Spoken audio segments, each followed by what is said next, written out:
ونصلي على رسوله الكريم أما بعد أعوذ بالله من الشيطان الرجيم بفضل بسم الله الرحمن الرحيم يا أيها الذين آمنوا لا تكونوا أعاد الموسى எல்லா புகழும் அல்லாஹ் ஒருவனுக்கே உரித்தாகட்டுமாக. ஸலாத்தும் ஸலாமும் கண்மணி நாயகம் ஸல்லல்லாஹு அலைஹி வஸல்லம் அன்னவர்கள் மீதும் அவருடைய குடும்பத்தார்கள், உத்தம சத்திய சஹாபாக்கள், தாபிஈன்கள், தபஅ தாபிஈன்கள், அல்லாஹ்வின் நல்லடியார்கள் மற்றும் நம் அனைவர் மீதும் அல்லாஹ் தனது அருள்கிருபை ரஹ்மத்தையும் சாந்தியையும் சமாதானத்தையும் நின்று நிலவச் செய்தருள்வானாக. ஆமீன். கண்ணியத்திற்குரிய அல்லாஹ்வின் நல்லடியார்களே, அல்லாஹ்வினுடைய அருள்கிருபை ரஹ்மத்தை கொண்டு 18 நோன்புகளை நிறைவு செய்து விட்டோம். இன்று 19வது தராவியை தொழுதுட்டு உட்கார்ந்துருக்கிறோம். அல்லாஹ் தஆலா நாம் தொழுத தொழுகைகள், நோற்ற நோன்புகள், கேட்ட துஆக்கள் மற்றும் செய்த அனைத்து நன்மையான காரியங்களுடைய கூலியை நம் அனைவருக்கும் நிரப்பமாக தந்தருள் புரிவானாக. இந்த ரமலானுடைய காலங்களில் தங்களுடைய வயதான நேரங்களிலும் சிரமங்களை பொறுத்து கொண்டு அல்லாஹுக்காக நோன்பு நோற்று அல்லாஹுக்காக இபாதத்து செய்யக்கூடிய அனைத்து மக்களுக்கும் அல்லாஹ் தஆலா பரிபூர்ணமான ஷிஃபாவையும் உடல் ஆரோக்கியத்தையும் தந்தருள் புரிவானாக. கண்ணியத்திற்குரிய அல்லாஹ்வின் நல்லடியார்களே, அல்லாஹ்வினுடைய அருள் கிருபை ரஹ்மத்தை கொண்டு நாம் தராவியாவுக்கு பிறகு ஒரு 5-10 நிமிஷம் சில விஷயங்களை பேசுவோம். அந்த அடிப்படையில் நேற்று அடுத்தவங்களுடைய விஷயங்களை, ரகசியங்களை வெளியில் சொல்லக்கூடாது அப்படின்னு சொல்லியிருந்தோம். அப்போ இன்றைக்கி ஒரு இளைஞர் கேட்டார், அடுத்தவங்களோட ரகசியத்தை வெளியில் சொல்லக்கூடாது, நியாயம், சரியான விஷயம்தான். இப்போ ஒருத்தவங்க நம்மள்கிட்ட ஒரு முக்கியமான விஷயம் சொல்லியிருக்கிறாங்க, அது விஷயம் யார்கிட்டும் சொல்லக்கூடாது, அது சொத்து விஷயமோ அல்லது வேறு ஏதாவது ரகசியமான தகவலோ நம்மகிட்ட சொல்லியிருக்கிறாங்க. ஒருவேளை யார் சொன்னாங்களோ அவங்க மௌத்தா போயிட்டாங்கன்னா என்ன செய்கிறதுன்னு கேட்டார். அப்போ அவங்களுடைய அந்த சொத்துக்கு, அந்த ரகசியத்திற்கு யார் உரிமைப்பட்டவங்களோ அவங்கள்ட்ட போய் என்ன செய்யணும், அவங்கள அந்த விஷயத்துக்கு சொல்லணும். அது சொத்துடைய விஷயமா இருந்தால் ஓகே. இப்போ ரகசியமான சில விஷயங்கள் இருக்கும், அவருடைய மான சம்பந்தப்பட்ட விஷயமா இருக்கும். அப்போ அதை போய் சொன்னோம்னா நம்ம சொன்னவருக்கு, மௌத்தா போனவருக்கு அவருடைய மானம் பழுதாகும் என்று சொன்னார், அவருடைய மான மரியாதை கெட்டு போயிடும் என்று சொன்னால் அதை சொல்லாமல் மறைச்சிடுறது தான் என்ன செய்கிறது, மார்க் நம்ம சொல்லியிருந்த வழி.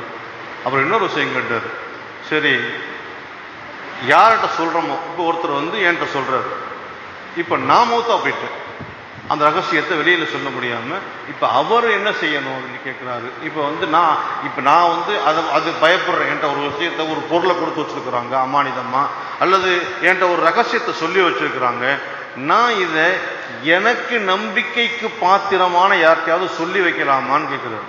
சொல்லி வைக்கலாம். அது நம்மள்கிட்ட யார் சொன்னாங்களோ, யார் அமானிதமாக கொடுத்தாங்களோ அவங்களுடைய அனுமதியோட இவர் என்னுடைய நம்பிக்கைக்கு பாத்திரமானவர் தான், இவருக்கு நம்ம என்ன செய்யலாம், தைரியமாக கொடுக்கலாம் அப்படின்னு அவர்கிட்ட அனுமதி வாங்கிக்கிட்டு செய்யலாம் அப்படின்றத நம்ம சொன்னோம். சரி, ஹைர், அல்ஹம்துலில்லாஹ். இது நேற்று பேசின விஷயம். அன்பான பெருமக்களே, அல்லாஹ் சொல்லுவான், வலா தஜஸ்ஸஸு, அடுத்தவங்களுடைய குறைகளை தேடி பார்க்காதீங்க. அடுத்தவங்க இது அடிக்கடி நம்ம சொல்றது உண்டு, அடுத்தவங்க குறையை பற்றி என்ன செய்யக்கூடாது, பேசக்கூடாது. அடுத்தவங்க அவங்களுக்கு மூக்கு இப்படி இருக்குது, அவங்களுக்கு பேச்சு இப்படி பொண்ணி வருது, அவருக்கு மூஞ்சி கருப்பாக இருக்குது, அவருக்கு நடனம் விசுக்கி விசுக்கி நடக்கிறாரு, இப்படி அடுத்தவங்களுடைய குறையை பற்றி பேசாதீங்க. அதாவது அல்லாஹ் தஆலா ஏராளமான நபிமார்களை படைச்சான்.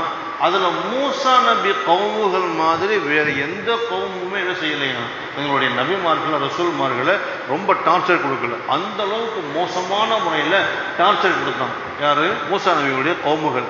அதில் ஒன்று, மூசா நபியை அவங்களுடைய மான மரியாதையெல்லாம் பாயிலாயிர மாதிரி, கெட்டு போகிற மாதிரி ஒரு விஷயம் சொல்லுவாங்க. என்ன அப்படின்னா, அந்த காலகட்டத்தில், ஃபிரௌனுடைய காலகட்டத்தில் இந்த தாழ்த்தப்பட்டவங்க இருக்காங்க இல்லையா, அந்த பனு இஸ்ரவேலர்கள் இருக்காங்க இல்லையா, இவங்களெல்லாம் ஆடை அணிந்து செய்யக்கூடாது, ஊர் நிலை இறங்கி குளிக்கக்கூடாது.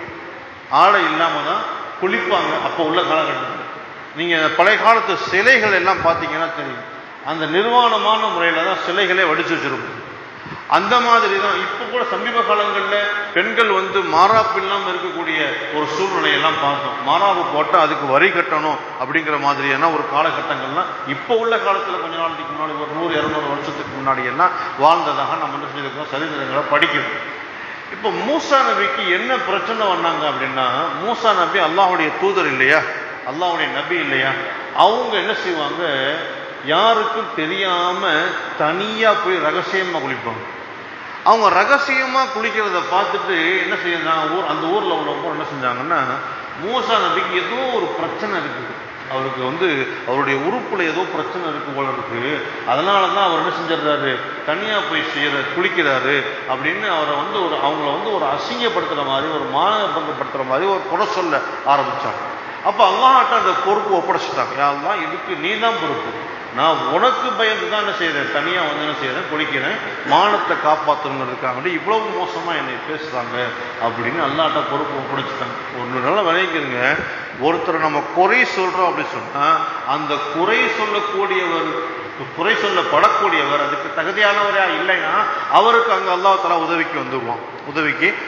எப்படின்னா மூசா அலைஹிஸ்ஸலாம் அவங்களுக்கு அல்லாஹ் எப்படி உதவி செய்யலாம், மூசா அலைஹிஸ்ஸலாம் என்ன செய்யறாங்க, தனியா ஊரணியில தனியா ஒரு பகுதியில ஒரு பாறையின் மீது என்ன செய்யறாங்க, தன்னுடைய உடுப்புகள் எல்லாம் கழட்டி வச்சுட்டு போய் குளிச்சுக்கிட்டு இருக்கும் பொழுது அல்லாஹ் என்ன பண்றான், அந்த பாறைக்கு கட்டளை இடுறான், அது என்ன செய்யுது, உருண்டு போக ஆரம்பிச்சிருச்சு.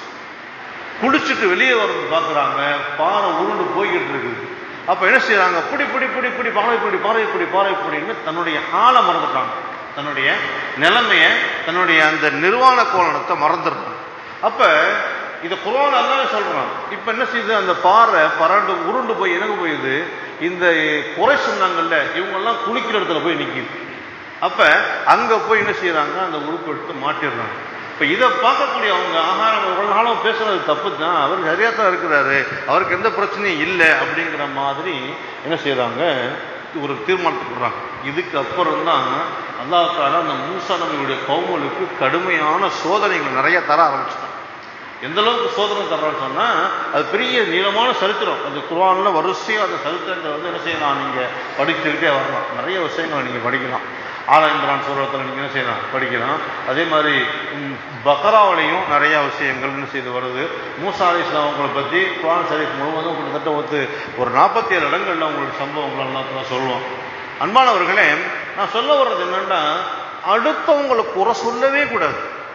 முதல்ல நம்ம சூழ்நிலை எப்படி இருக்கு, நம்மளுடைய வாழ்க்கை எப்படி இருக்கு, நம்மளுடைய உடல் அமைப்பு எப்படி இருக்கு, நம்மளுடைய குடும்ப சூழ்நிலை, இதைத்தான் நம்ம பார்க்கணுமே தவிர என்ன செய்யக்கூடாது, அடுத்தவங்களை குறை சொல்லக்கூடாது. சில பேருக்கு குறை சொல்றதே வாழ்க்கையா இருக்கும்.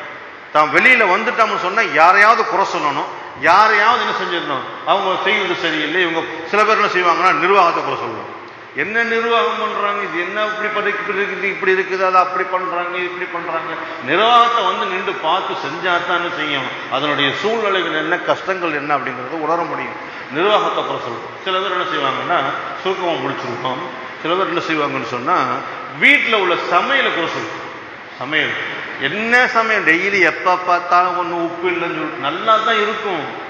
அந்த குறை சொல்லி சொல்லி பழகி என்ன ஆயிருன்னு சொன்னா, நல்லா இருந்தாலும் ஏதாவது ஒரு குறை சொல்லணும். இன்னைக்கு என்ன குறைன்னு கண்டுபிடிக்கிறதே கிடையாது. இன்னைக்கு உப்பு இல்லையா, உரப்பு இல்லையா, எல்லாம் கரெக்டா இருந்தாலும் என்ன சோறு வேகலம்மா, எதையாவது ஒரு குறை சொல்றதே வேலை. இப்பதான் உள்ளான சொல்றதுக்கு எப்ப பார்த்தாலும் குறை சொல்றது, சாப்பாடுல போய் உட்காந்துட்டாலே ஏதாவது ஒரு குறை சொல்லுவாரு, ஏதாவது ஒரு குறை சொல்லிக்கிட்டே இருக்கிற மனுஷன். இன்னைக்கு ஏதாவது நல்ல அசைவமா சமைச்சு போடணும், என்ன சமைச்சு போடலாம்னு நினைச்சுக்கிட்டு இருக்கும் போதே பக்கத்து வீட்டு கோழி என்ன வந்துருச்சு, உள்ள வந்துருச்சு, வீட்டுக்குள்ள வந்துருச்சு. அப்ப அந்த அம்மா என்ன செஞ்சுட்டாங்க, முன்னாடி சொல்லி மனைவி என்ன செஞ்சுட்டாங்க, அந்த கோழியை பிடிச்சி அறுத்து குழம்பு வச்சுட்டாங்க. குழம்பு வச்ச உடனே மூசா நபிங்கிறேன் முல்லான சொல்லியும் வரட்டாரு. வந்த உடனே உட்கார்றாரு, கம்ம நல்ல வாசனை, இன்னைக்கு என்ன ஒண்ணுமே குறை சொல்ல முடியாத இருக்கு அப்படின்னு சொல்லிட்டு உட்கார்றாரு. உட்காந்துட்டு சோத்தை வைக்கிறாங்க. என்ன குழம்பு, கோழி குழம்பு. நம்ம கோழி இன்னைக்கு வாங்கிட்டு வரலையா, இல்ல பக்கத்து வீட்டு கோழி வீட்டுக்குள்ள வந்துருச்சு, அதாவது அடுத்த வீட்டு கோழி நான் சாப்பிட மாட்டேன், அது அவங்க அனுமதி இல்லாமல் நீ அறுத்திருப்ப, எனக்கு அது தேவையே இல்லை, நீ சோறு மட்டும் வை, ஆமா தண்ணி ஊற்றி ஒன்று சாப்பிட்டுக்கிறேன் அப்படின்ட்டு கொஞ்சம் ஏறி கோழி இல்லாம அந்த குழம்பு மட்டும் கொஞ்சோண்டு ஊற்று அப்படின்னு குழம்பு போட்டோம், கொஞ்சோண்டு ஊற்று. குழம்பு ஊற்றும் போது ஒரே ஒரு துண்டு விழுந்துருச்சு சோத்துல, ஒரே ஒரு துண்டு. அப்ப அந்த அம்மா பதறி போய் எடுக்க போகும்போது இது தன்னால தானே வந்துச்சு, அதனால பரவாயில்ல அப்படின்னு சொன்ன உடனே அந்த அம்மா சொல்லிச்சான், கோழியும் தன்னால தான் வந்துச்சு, கோழியும் தன்னால தான் வந்துச்சு. அவர் கொடுத்தாலும் குறை சொல்லிகிட்டே இருக்காருன்னு சொல்லிட்டு இந்த மாதிரி சில பேருக்கு அது ஒரு பழக்கம். ஒருத்தர் என்ன செஞ்சாராம், முக்காரும் போது முட்டையை என்ன செய்யும், முட்டையை அவிச்சு வைப்பாங்க. முட்டையே நீ அவிச்சு வச்ச, முட்டையை நீ பொரிச்சதுன்னு வைக்கணும் நீ. அப்ப இப்படி சொன்னாருன்னு சொல்லிட்டு மறுநாள் பொரிச்சு வச்சா என்ன செய்யுமா அந்த அம்மா, பொரிச்சு வைக்கணும். அப்ப அவர் என்ன சொல்லுவாராம், இன்னையே முட்டையை பொரிச்சு வச்ச, இன்னைக்கு முட்டையை நீ அவிச்சு தானே, இப்படி ஏதாவது ஒரு குறை சொல்லுவாராம். அப்ப 2 முட்டையை எடுத்து ஒரு முட்டையை அவிச்சு ஒரு முட்டையை பொரிச்சு வச்சுச்சான் அந்த அம்மா. அப்ப அவர் என்ன சொன்னாராம், குறை சொல்றத வேலை இருக்கு, இந்த முட்டையை தான் நீ பொரிச்சிருக்கணும், இந்த முட்டையை அவிச்சிருக்கணும், நீ ஏன் மாத்தி செஞ்ச.